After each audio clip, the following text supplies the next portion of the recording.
Hey guys, this is Ron. So this video is about EIGRP and a couple of little things that we can do to make it more efficient. So in a normal EIGRP network, if a network segment becomes unavailable, it will, an EIGRP router will start a process of querying its neighbors to see if it can find an alternate route to that network. So in our case, R3 has multiple loopback addresses on it. If one of these loopbacks becomes unavailable, what R3 is going to do is query its neighbors and say, hey, R1 and R2, do you know how to get to this network?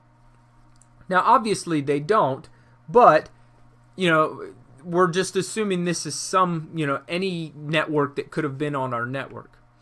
Well, R1 and R2 are then going to turn around and query their neighbors to see if they know how to get to this network. So R1's going to query R2, R2's going to query R4. And so what's supposed to happen is each of these devices, once it gets to the edge of the network, are going to begin replying back. R4 will tell R2, no, I don't know how to get to that network. R2 will reply to the query from R1 and say, no, I don't know how to get to that network. It'll also reply to the query that it got from R3. No, I don't know how to get to that network. So all of this should happen in a flash. However, if your network's really large, you could have these queries going around your network, and if they don't make it all the way back to R3, R3 can go into a state called stuck inactive. And that can cause some real issues with the network, and eventually R3 may just give up and start the negotiation process over, rebuild its neighbors, recreate its routing table, because it's assuming there's an issue in the network, right? So these are things you don't want to see in your network. Now this query process, while it may be useful in some cases, sending queries to R4 doesn't make any sense, right? So R4 is out here on its own. It only has one way in and out of its network. And so the likelihood of it knowing how to get to here through an alternate way is pretty much impossible, because again, it doesn't have another route out of the network. So there's no point in querying it. So one of the things we can do is turn on stub, right? So we can basically turn R4 into a stub, so there's no point in R2 querying R4. So let's look at what that, how that comes into fruition. All right, so if I jump on, let's see, R4, I'll do a debug IP EIGRP. And if I go to R3, show IP interface brief. So these are the loopbacks we were talking about.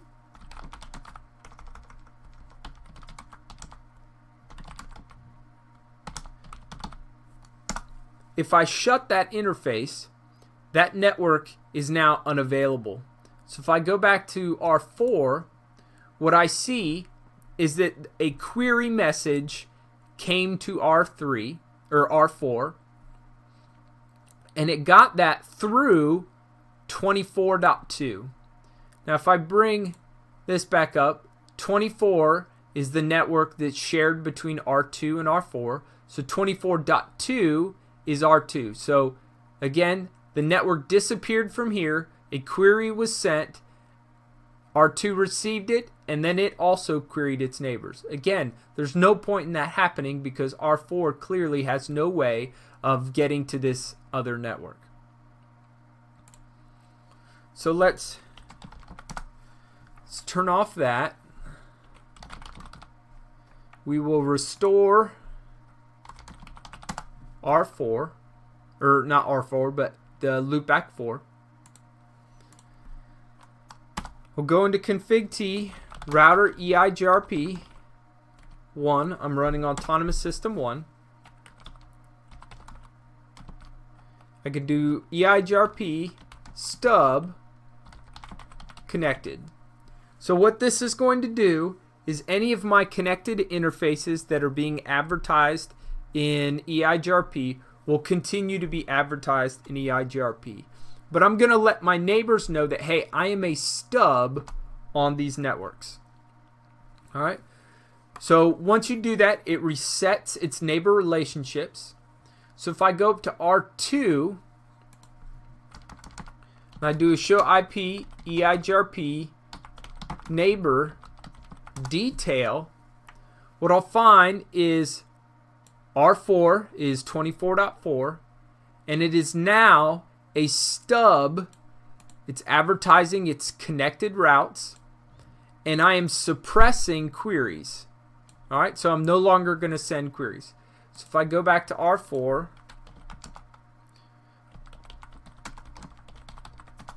we'll begin EIGRP debugging again. Come to R3, we're going to go ahead and shut that interface again. All right, so this should again affect another EIGRP query process because loopback 4 is no longer available. This time we do receive EIGRP packets, but this time it's an update, not a query. All right, so R2 informed R4 that, hey, this network is no longer available. But what it didn't do was query it and expect R4 to respond on whether or not it knew how to get to that network. So there we have limited the scope of these queries. So an efficiency gain in EIGRP, right? So now we should be able to converge faster because we're not waiting for these reply packets to come back. All right, so that's one thing we can do. Another thing we can do, if I go back here, I'll do a no shut. So loopback 4 is now back available. If I go to R2, let's do a show IP route EIGRP. And what I'll find is I have 4 different networks. For this 172.16, I got a 0, 1, 2, and 3, right? So this is eating up 4 entries in my routing table. So if there are places in your network that you know that, there's a subnet that I have broken up into multiple smaller subnets and used all on this router or something like that, or in this segment of my network, there's some efficiencies that you can gain by putting them back together and sending out one supernet rather than the individual subnets, right? So instead of having 4 entries, I can combine this down into 1 entry. So on R3, in order to do that, I would have to go onto the interface that I'm basically participating in EIGRP on, so where I have my neighbors. So in my case, it's interface serial 1/0. And what I can do, let's see here, we've got IP summary address, EIGRP. This is autonomous system 1, and it wants to know the IP of the summary address. So 172.16.0.0. And now I need a subnet mask. So in my case, 255.255.254. No, it's probably 252.0. All right.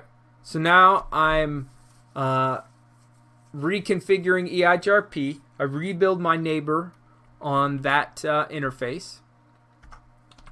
And then because I have 2 interfaces that I'm using EIGRP on, I will also put a summary address there as well.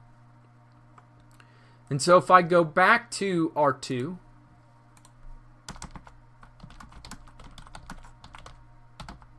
not show IP EIGRP, how about show IP route EIGRP?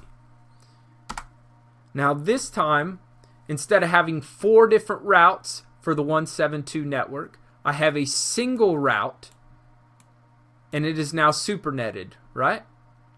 So all my 4 routes that I had before are now combined into this one route. Now there's another benefit. So I have reduced the size of my routing table, but watch this. So if I'm still debugging here, so debugging is still on R4, and I come up to R3. So I'll go back into loopback 4 just like I had, and I'll shut it. So prior to putting the summary route in, every time I closed loopback 4, there was a query on the network, an update on the network, basically letting the network know that that network is no longer available. However, notice that no update was generated, right?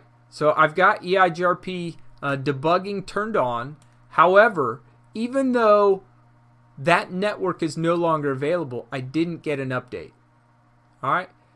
So as long as at least one of the interfaces within that supernet is still available, I will still advertise out that supernet, right? Let's shut another one. So now L3 is gone. Still no update.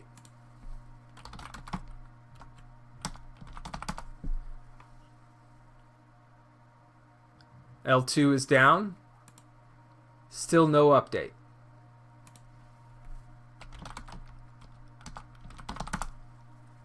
If everything works right here, now that all of the interfaces inside of that supernet are unavailable, I now get an update that goes out.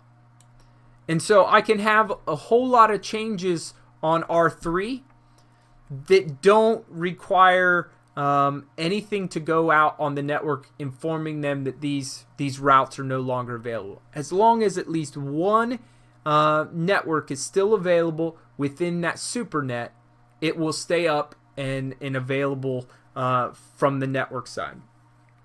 And so again, we've reduced our routing table, but now we've added some stability into our network. So maybe I have an interface that's a little bit flaky on one of my routers. Instead of constantly letting the network say, hey, this network's no longer available. Hey, this network is now available. Oh, never mind, this network's no longer available. Instead of having that, happen over and over again, if that interface is a part of a supernet, it has been consumed by a summary address somewhere, those updates don't go out. There's no point in sending them out because according to that router, it's a much larger network than just this one interface. And so you gain some more efficiencies that way. Now, we've talked about stubs. We've also talked about summary routes. I'd like to go back to stubs for just 1 second.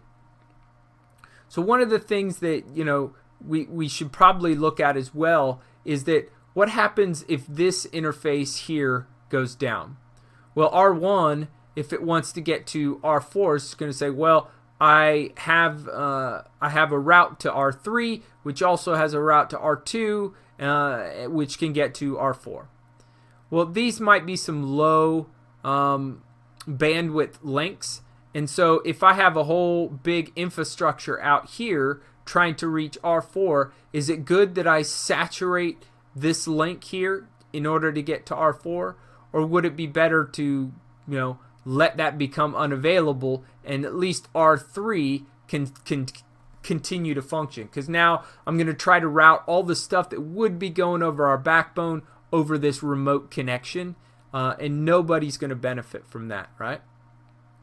So there's benefits in order to make this a stub as well. However, I can't necessarily do a stub connected because a stub connected isn't going to allow my summary route to continue to go out.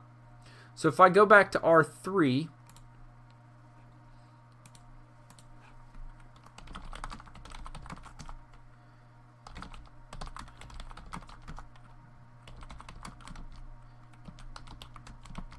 I have additional options here. So I can do my original connected and I can do a summary so that I will advertise out all my connected routes and I will continue to advertise my summary routes.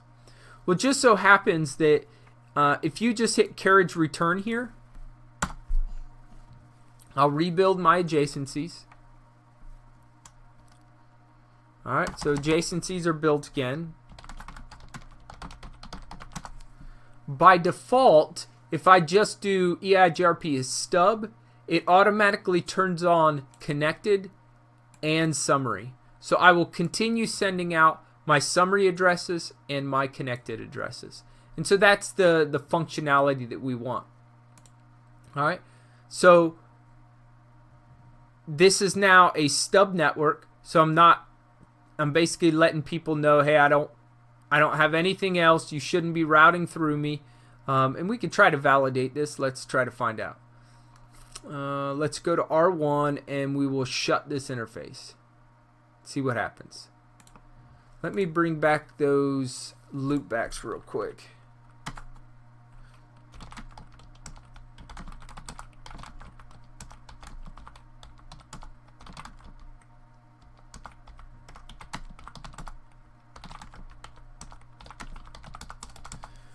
So my summary should be back up.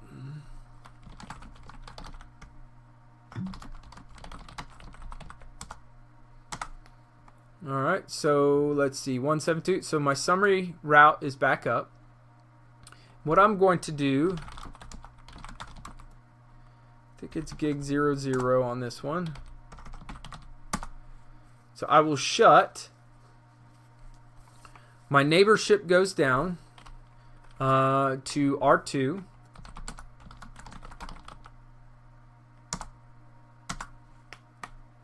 I still have my networks.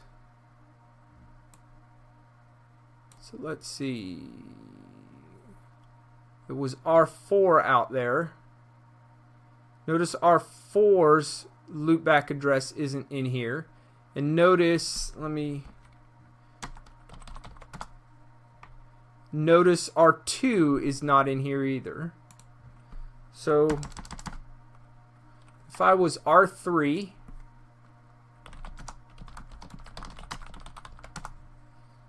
I can see 4, 2, 1, 2, and 4, right?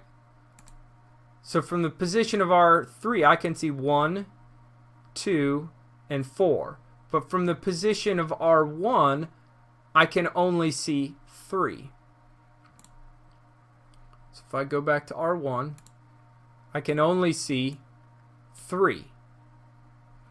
So in effect, I still am neighbored up with R3, but R3's no longer advertising to me any of the routes that it's learning from someone else, right? So I told it only advertise your connected routes and your summary route, right? So if R2 advertises, hey, I have this route 2.2.2.2 that you'll want to know about, I install it in my routing table, but I don't forward that back to R1. So now R1 lost its link here, and instead of rerouting through me, it's just going to sit there and wait till this link comes back. And so maybe I have to go through and bring up another interface, bring up another link. But what it keeps from happening is, if this is a remote, it keeps my headquarters from trying to forward all of its traffic out to a remote site to get back to itself, right? So I'm not forcing traffic through these low bandwidth links. Again, an efficiency gain. I mean, maybe you would want to bring that up with a static route so that you could troubleshoot, of some sort, but I'm not allowing all of my backbone traffic to get routed out to a remote site and back, right? So again, an efficiency gain. So stubs can become really handy if used properly. Summary routes can reduce our table size, but can also then reduce the number of queries that have to be sent, the number of updates that have to be sent. All these little things add up to make EIGRP more and more efficient. So I hope you stuck with it. I know that was a long video, but again, I hope you learned something. Thanks for watching.